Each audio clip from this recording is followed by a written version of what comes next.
பெர்லிஸில் Sucre ரம்லிக்கு மந்திரி பசார் பதவியிலிருந்து ஆதரவை விலக்கிக் கொள்வதற்காக சட்டப்பூர்வ பிரகடனங்களில் கையெழுத்திட்டதாக கூறப்படும் பெசாத்துவின் 5 சட்டமன்ற உறுப்பினர்கள் மீது நடவடிக்கை எடுக்குமாறு பாஸ் கட்சியின் துணைத் தலைவர் துவான் இப்ராஹிம் துவான்மான் அழைப்பு விடுத்துள்ளார். பாஸ் கட்சி அதன் சொந்த பிரதிநிதிகள் மீது நடவடிக்கை எடுத்துள்ளதை அவர் சுட்டிக்காட்டினார். பரிகாத்தான் நேஷனலில் உள்ள அதன் சக கூட்டணி கட்சிக்கு மரியாதை செலுத்துவதற்கான அடையாளமாகவும் கூட்டணிக்குள் ஒழுக்கம் மற்றும் உறவுகள் அப்படியே இருப்பதை உறுதி செய்யவும் பெர்சாத்து கடுமையான நடவடிக்கைகளை எடுக்க வேண்டும் என்று துவான் இப்ராஹிம் ஒரு அறிக்கையில் வலியுறுத்தியுள்ளார். பிரதமர் அன்வார் இப்ராஹிமை ஆதரித்ததற்காக நெங்கிரி முன்னாள் சட்டமன்ற உறுப்பினர் அசிசி அபு நயீமை பதவி நீக்கம் செய்த கடந்த ஆண்டு பெர்சாத்துவின் முடிவை துவான் இப்ராஹிம் நினைவுபடுத்தினார். இது கிளந்தான் மாநில தொகுதியில் இடைத்தேர்தலுக்கு வழிவகுத்தது குறிப்பிடத்தக்கது. அதேபோல் பெர்லிஸில் நடந்தது நெங்கிரியை விடவும் மிகவும் தீவிரமானது என்று தெரிவித்த அவர், ஏனெனில் அது பரிகாத்தான் நேஷனலின் மாநில அரசாங்கத்தின் நிலைத்தன்மையை நேரடியாக பாதித்துள்ளது. இப்போது பெர்சாத்து அதன் பிரதிநிதிகளுடன் சரியானதை செய்ய வேண்டும் என்று தாம் நினைப்பதாக அவர் கூறினார். பிரதமர் அன்வார் இப்ராஹிமின் அரசாங்கத்திலிருந்து அம்னோவை சில டிஏபி தலைவர்கள் வெளியேற்ற விரும்புவதாக அம்னோ உச்சமன்ற உறுப்பினர் ஃபுவாட் சர்காசி குற்றம் சாட்டியுள்ளார். நஜீப் ரசாக்கின் 6 ஆண்டு கால சிறை தண்டனையின் மீதமுள்ள காலத்தை வீட்டுக் காவலில் அனுபவிக்கும் முயற்சியை உயர்நீதிமன்றம் நிராகரித்ததற்கு டிஏபி தலைவர்களின் எதிர்வினையை குறிப்பிட்டு ஒற்றுமை அரசாங்கத்தின் மீது முட்டுக்கட்டை போட அம்னோ உறுப்பினர்களை வலியுறுத்த அவர்களில் சிலர் முயற்சிப்பதாக ஃபுவாட் சர்காசி சுட்டிக்காட்டினார். இந்த டிஏபி தலைவர்கள் மலேசியாவை ஒரு தாராளவாத நாடாக மாற்றுவதற்கான அவர்களின் பெரிய திட்டமிடலுக்கு அமைச்சரவையில் ஒரு தடையாக அம்னோவை பார்க்கிறார்கள் என்று ஃபுவாட் கூறினார். டிஏபி மோசமான கட்சியாக கருதப்படக்கூடாது என்பதற்காக அம்னோ தாமாக முன்வந்து அரசாங்கத்தை விட்டு வெளியேற வேண்டும் என்று இந்த தலைவர்கள் விரும்புகிறார்கள் என்று அவர் கூறினார். அம்னோ வெளியேறினால் அரசாங்கம் வீழ்ந்துவிடும் என்றெல்லாம் அவர்கள் கவலைப்படவில்லை என்று புவாட் சர்காசி தமது முகநூல் பதிவில் தெரிவித்துள்ளார்.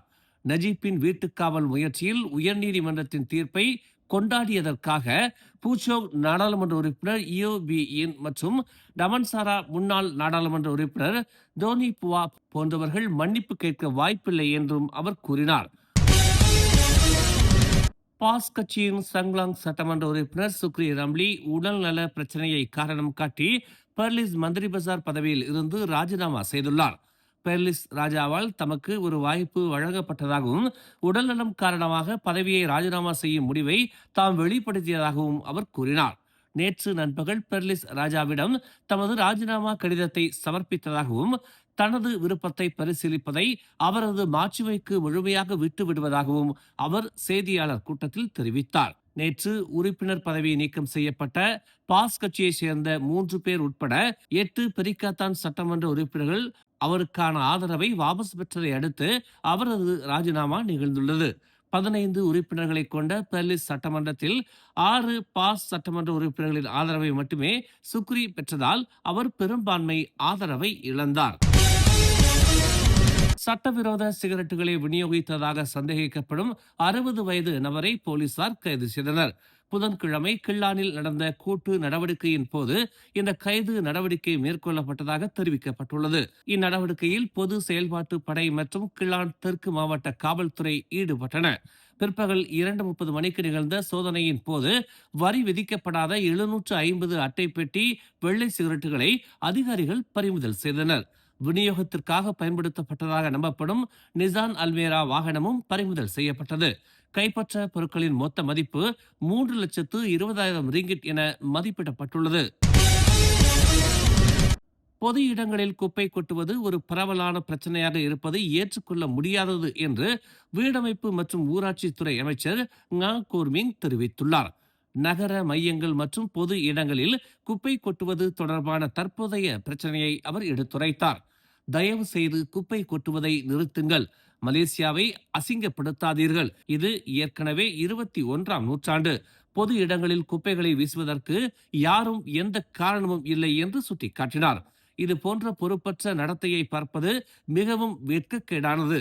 நாங்கள் சட்டத்தை அமல்படுத்தும் போது குறை சொல்லாதீர்கள் என்று தனது எக்ஸ் பதிவில் தெரிவித்துள்ளார்.